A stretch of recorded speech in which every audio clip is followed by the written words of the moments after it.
আসসালামু আলাইকুম। আমি মোহাম্মদ আতিকুল ইসলাম। বাড়ি হচ্ছে চাঁপাইনবাবগঞ্জ, সোনা মসজিদ স্থলবন্দর। আমি 5 মাস হচ্ছে আমার এখানে ঢাকাতে আসা। আমি প্রথমত ব্যবসায়ী ছিলাম। ব্যবসায় কিছু লস খেয়ে আমি ঢাকাতে এসেছি। আপনার কর্ণখালী বগিবাজার 4 রাস্তার মোড়ে আমার মুদির দোকান ছিল। মুদির দোকানে হঠাৎ সাময়িক বজ্রপাত করে আমার দোকানটা পুড়ে গেছে। আমি ব্যবসায়িক কিছু ক্ষতিগ্রস্ত হই এবং এনজিওর সাথে লেনদেন থাকার কারণে আমার টাকার বিশাল অঙ্কের ক্ষতি হয়। আমি সেই ক্ষতির পূরণের লক্ষ্যে ঢাকায় আসি এবং আমি অটো চালাই। আমার ইচ্ছা আমি 1 বছর কাজ করে যে স্যাম্পল টাকাটা পাবো সেই হালাল রুজি দিয়ে আবার আমার ব্যবসা চালু করব। আমার পরিবারে আমরা 3 ভাই, আমাদের বোন নেই। আমি বড়, আমার মেজ ভাই, আমার বয়স 30 বছর, আমার মেজ ভাইয়ের বয়স 25 বছর, আমার ছোট ভাইয়ের বয়স 20 বছর। আমার ছোট ভাই উনি বিদেশ গেছেন ঈদের 2 দিন আগে।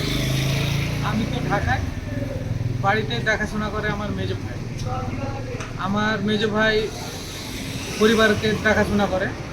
আমারও ইচ্ছা আমি এখানে কাজকাম শেষ করে পরিবারের সহযোগিতা হব। আমি ঢাকায় আসছি 6-7 মাস।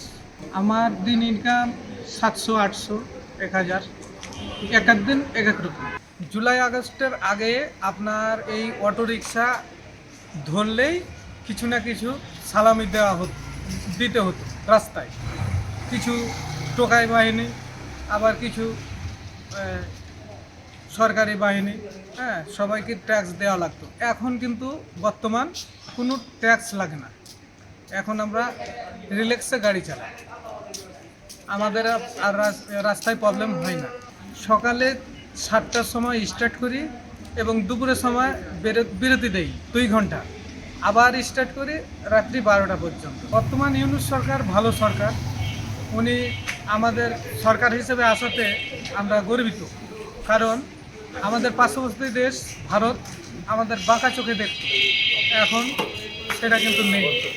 সীমান্তে, পাশাপাশি সীমান্তে যে হত্যাগুলো করা হতো এখন অনেকটাই হ্রাস পেয়েছে।